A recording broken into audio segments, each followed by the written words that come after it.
Hello students. In present video, I'm going to explain about fourth problem from company liquidation topic. I'm taking this question from Punkaj publications book.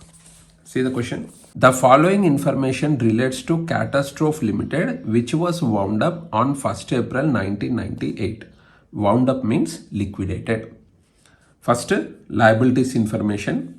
Below to that, assets information. Finally, what is asking? Prepare statement of affairs as regards creditors and as regards contributories. See the difference between this balance sheet and previous balance sheets. In previous balance sheets, left side liabilities, right side amounts. In this form, he is giving balance sheet format. But here, first liabilities information he is giving, below to that assets information. Company is going to be liquidated. So company board of directors have to give information to company liquidator about their assets and liabilities. No? So by giving this information, directors prepare one statement known as statement of affairs. This is a format of statement of affairs. Heading Catastrophe Limited Statement of Affairs as on 1st April 1998. First assets information we should show. Assets not specifically pledged as per list A. Estimated realizable value means market value. See, assets information. In previous problems, in balance sheet table, assets book values are given, and in additional information, he is giving market values of those assets. But in this problem, two columns he is giving now. See, estimated to realize means estimated realizable values, nothing but market values, and book values, balance sheet values. Under list A, which assets we have to show? Assets not specifically pledged means these assets are not given to any creditors as security. And while presenting this asset information, we have to follow liquidity approach.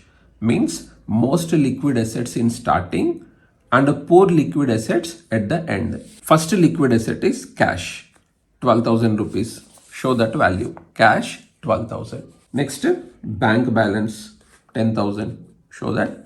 Next liquid asset is book debt. Book debt means debtors. In question, book debt information he is giving in three ways. Good book debt means what? From them definitely money comes to us. Amount 8,28,000. This is book value. And the estimated value is not given because good book debts no means definitely money comes from them. Total 8,28,000 will come. Therefore, book debt value, good book debt value, 8,28,000 in inner column. Next, doubtful book debts means on them firm has some doubt. They may pay the money, they may not pay the money. In balance sheet, this debtors value is 1,50,000. This is book value. And estimated realizable value is 1 lakh. Means company is expecting that from these debtors, 1 lakh will come to us. Therefore, this 1 lakh only we have to show here. So, doubtful debt, 1 lakh rupees. Next, bad book debts, 40,000. Means from them, money will not come to us. So, from these assets, liquidator is going to clear the claims of creditors. 40,000 will not come, no? Therefore, that amount we need not to show here. The amounts which are going to come from assets, we have to show here, no? Therefore, this 40,000 money which is not going to come from debtors, we need not to show here. Therefore, total book debt value is 8,28,000 plus 1 lakh. In outer column, 9,28,000. Next liquid asset is bills receivable. 20,000 is the book value and estimated realizable value is only 90% of 20,000. Bills receivable on 20,000, 90%. In outer column, 18,000. Next, calls in arrear. Here it is available. See, 5 lakh equity shares of 5 rupees each fully called 25 lakh minus calls in arrear 10,000. So calls in arrear amount 10,000 we have to show here, because from shareholders in future this 10,000 is going to come. Therefore, this is an asset to us. Next liquid asset is stock. Stock, book value 8 lakh, but market value 4 lakh. Market value we have to show no 4 lakh rupees. Next, plant and machinery, fixed asset, having poor liquidity. Book value 15 lakh, market value 12 lakh. 12 lakh we have to show here. Next, furniture, book value 30,000, market value 50,000. 50,000 we have to show. Vehicles, book value 10,000, market value 50,000. 50,000 we have to show. One asset is left, that is land and building. Why we are not showing land and building under list A? Because under liabilities, secured loan in brackets on mortgage of land and building 1,50,000 is given now. So land and building is given to these creditors as a security. The assets which are not specifically pledged we have to show under list A no. Therefore, land and building doesn't come under list A. List A assets market values total is 26,78,000. Next come to list B.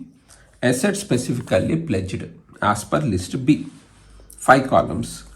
In first column, this asset name land and building, because it is only given to secured loans as a security, no? So if a company fails to repay this loan amount, then these creditors can sell this land and building and they can get their money. Estimated value is land and building book value 3 lakh, estimated value 1,80,000. This 1,80,000 we have to show in second column. And due to secured creditors, see this one, secured loan amount is 1,50,000, no? Show that amount. And this fourth column is deficiency ranking as unsecured creditors. Suppose this third column amount is more than second column amount, then the difference we have to show in this fourth column. And same amount appears under list E also. But here second column amount is more than third column, no? Therefore, not deficiency, there is surplus. Therefore, show the difference 30,000 in this column, fifth column. Surplus carried to last column 30,000. This 30,000 again in last column, means here we have to show. For this what to write? Estimated surplus from asset specifically pledged. Now these two values we have to add. Total is 27,08,000. Therefore, to clear the claims of creditors with liquidator, how much amount will be there? 27,08,000. This is a net value of assets. See, estimated total assets available for preferential creditors, creditors secured by floating charge, and unsecured creditors. So liquidator is going to clear the claims of these three type of creditors with this asset sale proceeds. Now this is net asset value, no? Because only 30,000 net value we are showing here. Not only this, gross asset values also we have to show here. Summary of gross assets. First, gross realizable value of assets specifically pledged. Specifically pledged asset is only land and building. Its estimated value 1,80,000. Show that amount. Land and building 1,80,000 in inner column.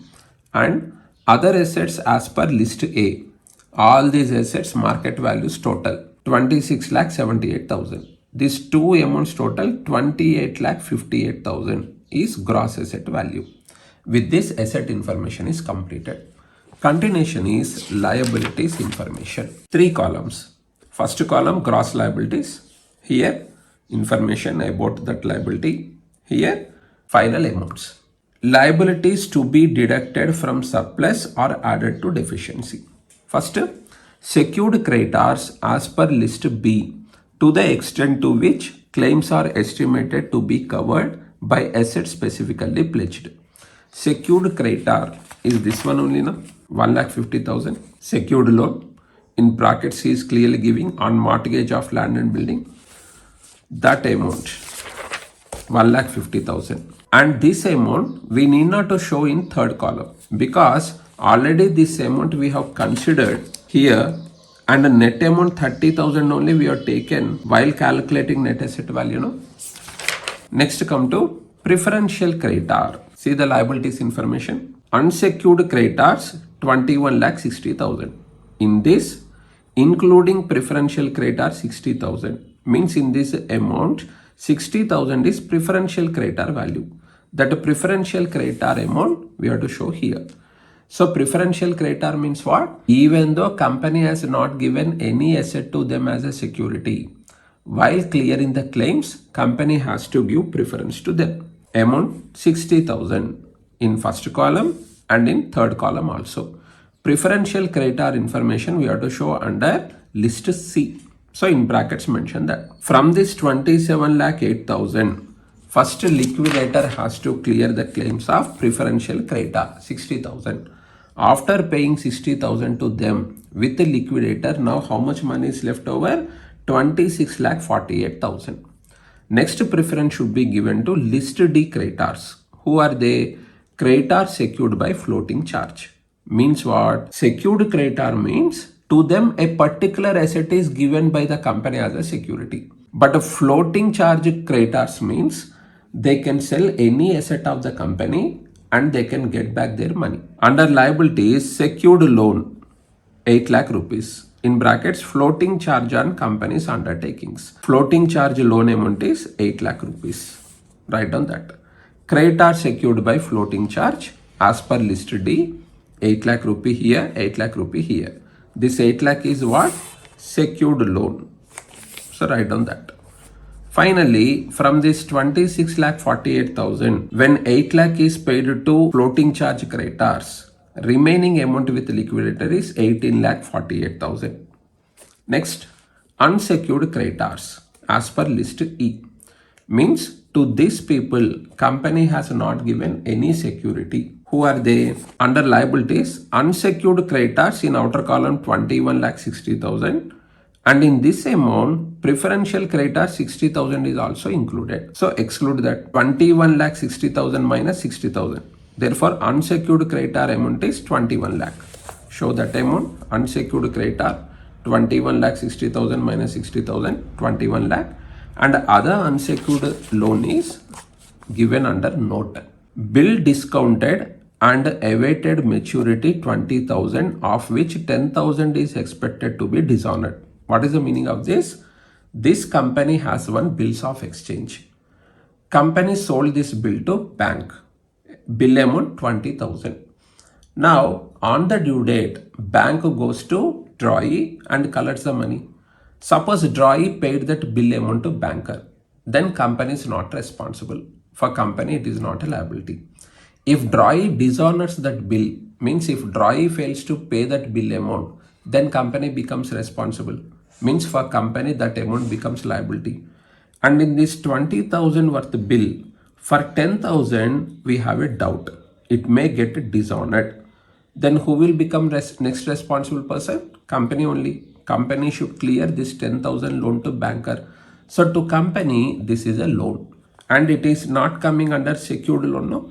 Therefore, it comes under unsecured loan. Bill discounted 10,000. Two amounts total. Here 21,10,000. Under list E, unsecured creditor amount is 21,10,000. In first column also mention that. Then all these amounts total 31,20,000. With this, first column is closed. Come to third column. With the liquidator, 18,48,000 is there. But to this list E creditors, how much he has to pay? 21,10,000. So enough money is not there. Therefore, from this 21,10,000, when you deduct 18,48,000, remaining amount is not a surplus value. This is deficit value. 2,62,000. Now liquidator cannot clear. For this, what to write? Estimated deficiency as regards creditors being the difference between gross liabilities and gross assets. This value minus this value. Now, next we have to give preference to list F creditors. Who are they? Preference shareholders. Till previous problem, third problem, in question he has not given any information regarding preference shares. Therefore, after list E, directly we have presented list G information. But in present problem, preference shares information, equity shares information. Both are given. Therefore, list F also we have to mention. Issued and paid up capital. How many preference shares? See the question. Share capital 10,000, 8% preference shares of 100 rupees each fully paid 10 lakh rupees. 10,000 preference shares of 100 rupees each. 10,000 shares into 100 each, 10 lakh rupees. As per list F. This is deficit, no? So this is also due amount, no? This is due, this is due. Therefore, both we have to add. Total is 12,62,000. This is also deficit amount only. Next, come to equity shares.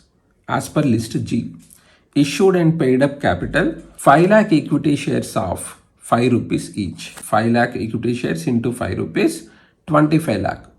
This is also due amount, no? This is also due. Therefore, both we have to add. Total due is 37,62,000.